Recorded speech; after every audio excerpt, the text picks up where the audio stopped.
politik yang lebih luas serta meningkatkan kualitas representasi politik di lembaga legislatif. Sebagaimana dikemukakan oleh Nadia Muhammadi, model representation is democratic, contributing and use the citizen demand and change the of power as characters of the government. Dalam konteks Indonesia, presiden itu justru terpilih karena narasi yang berwarna dan rakyat berubah menjadi penguasa transaksional. Representasi tidak lagi berbasis pada gagasan, visi ataupun konflik, tapi kepada modal yang digunakan untuk memilih suara. Fenomena ini bukan semata disebabkan oleh perilaku elit politik, melainkan juga oleh kondisi struktural masyarakat. Data dari Bawaslu menunjukkan bahwa dari pemilu 2014 hingga 2024 terdapat lebih dari 1.800 kasus politik uang yang teridentifikasi dengan sekitar 37% dari total pelanggaran pemilu. Bahkan 68% responden dalam survei LIPI tahun 2022 mengaku pernah menyaksikan atau mengalami langsung politik uang dalam pemilu legislatif. Hal ini menjadi alam serius kualitas demokrasi Indonesia. Bukan hanya soal pelanggaran elit elektoral, melainkan telah menjadi persoalan publik dalam lembaga perwakilan. Jadi sebenarnya memiliki keunggulan. Ia memberikan ruang partisipasi individual dalam legislatif, menyiapkan kebebasan memilih dalam elektoral dan minimalkan dominasi partai politik terhadap calon. Namun dalam praktiknya kita minim misalnya persaingan partai konten yang mendorong calon untuk menempuh cara instan cara membayar. Hal ini bukan dilema mendasar yang sisi ini maksudkan memperkuat representasi politik, tetapi di satu sisi lain membuka celah besar terhadap kooptasi uang dalam demokrasi. Maka penting untuk mengkaji bagaimana sistem proporsional terbuka ini berkontribusi pada melemahnya representasi legislatif akibat politik uang. Dalam riset penelitian saya ini terdapat dua poin penting. Yang pertama itu bagaimana kita dalam pola representasi politik. Lalu untuk poin kedua, mengapa politik uang cenderung meningkat dalam lalu untuk poin yang terakhir, apa dampak dari politik uang terhadap kualitas representasi politik. Lalu ada tiga poin mengenai tujuan penelitian saya ini. Yang poin pertama itu menganalisis pengaruh sistem proporsional terbuka ini terhadap pola representasi politik Indonesia, juga mengidentifikasi hubungan antara sistem proporsional terbuka dengan maraknya praktik politik uang.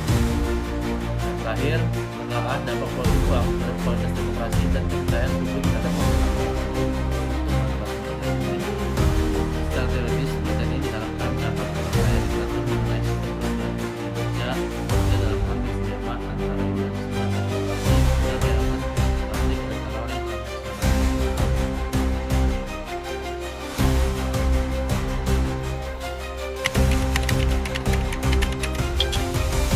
Oke, selanjutnya setelah kita melakukan ini saya jadi konsep program politik dijelaskan secara komprehensif oleh anak dari berbagai yang membagi representasi ke dalam 4 dimensi. Yang pertama itu mengenai formalistik, lalu juga deskriptif, lalu juga simbolik, dan juga substantif representation. Menurut Pitkin, representing means acting in the interest of represented in a manner responsive to them.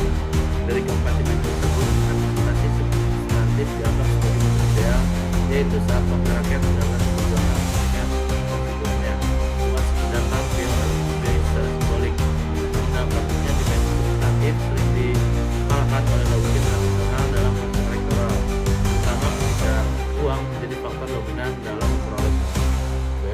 Donald Stokes pada tahun 1963 menambahkan perspektif penting tentang hubungan antara pemilih dan juga wakil, dengan menekankan pentingnya linkage antara kebijakan yang diperjuangkan legislatif dengan preferensi pemilih.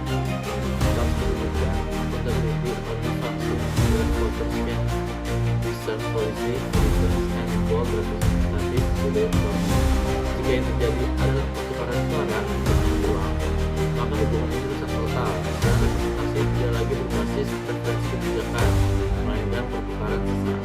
Oke, jadi untuk yang pertama yaitu sistem legislatif dengan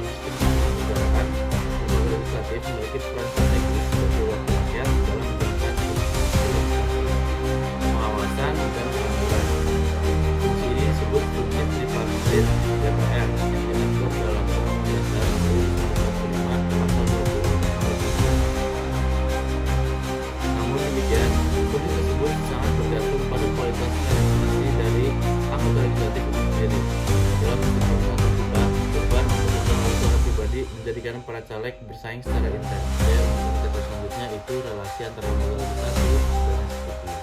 Jadi relasi legislatif dalam sistem presidensial di Indonesia pada dasarnya misalnya legislatif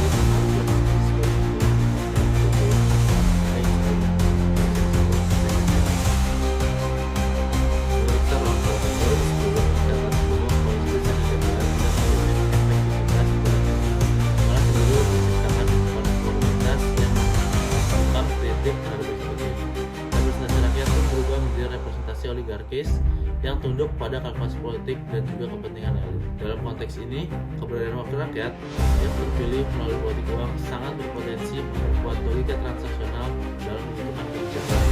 Oke, untuk indikator terakhir dari politik uang, Sukmajati dan Aspina tahun 2015 menyatakan bahwa politik uang adalah bagian dari strategi klientelisme, di mana hubungan antara kandidat dan pemilih bersifat. Lalu Hiken pada tahun 2007 juga menjelaskan bahwa budaya politik, pertimbangan ekonomi, dan penegakan hukum adalah sebuah dorongan partai politik. Oke, jadi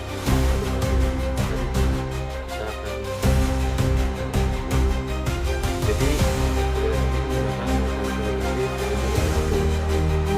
dipilihkan sesuai untuk menganalisis politik, lalu kerja dalam menghadap teks dan tulis. Tugas dalam 2019 sudah teratur dalam pembuatan argumen atau tidak faktual melalui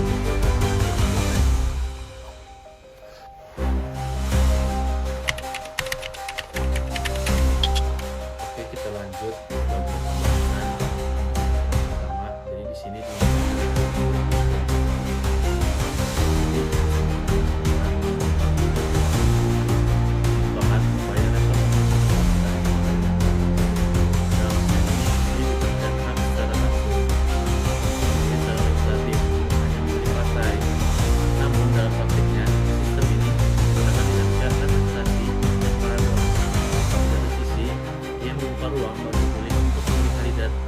paling mewakili aspirasi mereka.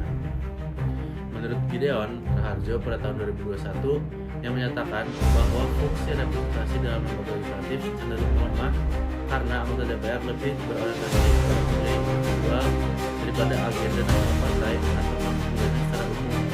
Ini menyebabkan distorsi dalam kualitas representasi karena legitimasi politik bergeser dari mandat substantif menjadi popularitas dan modal finansial.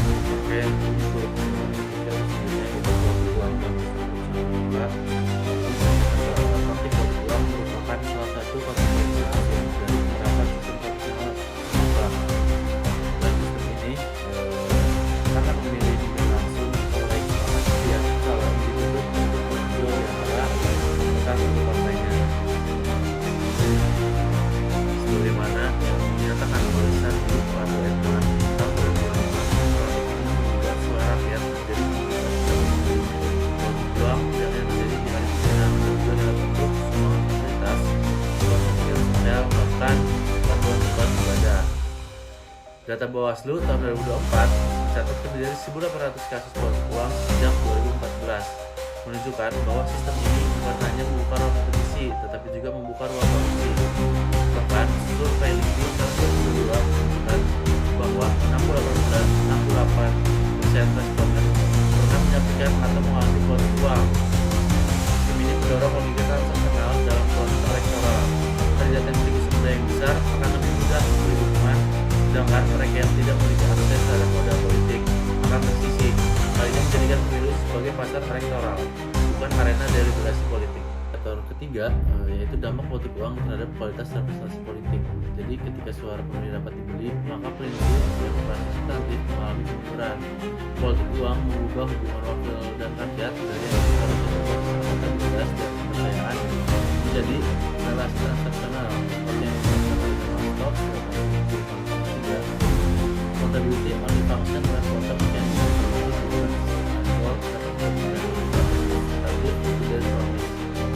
jadi dalam konteks politik uang ini berdasarkan program dan berdasarkan penguasaan.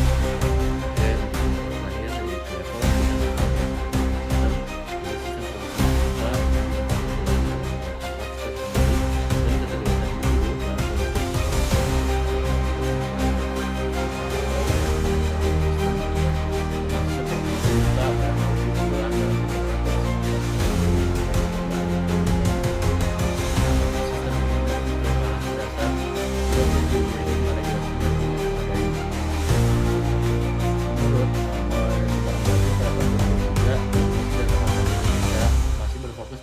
partai, padahal hak prerogatif dan sistem pemilu terbuka adalah cara tersendiri. Hal ini membuka celah hukum bagi partai politik uang dan penggunaan dana kampanye yang tidak transparan. Perbaikan sistem harus bisa kelewatan pengawasan terhadap pengeluaran publik atas dana kampanye serta memberikan sanksi yang tegas terhadap pelanggaran. Jadi, pemilih harus sadarkan bahwa suara mereka itu bukan hanya sebuah aspirasi mereka. Hanya dengan itu, kapasitas dapat dibangun dan demokrasi Indonesia dapat berkembang besar dan berintegritas.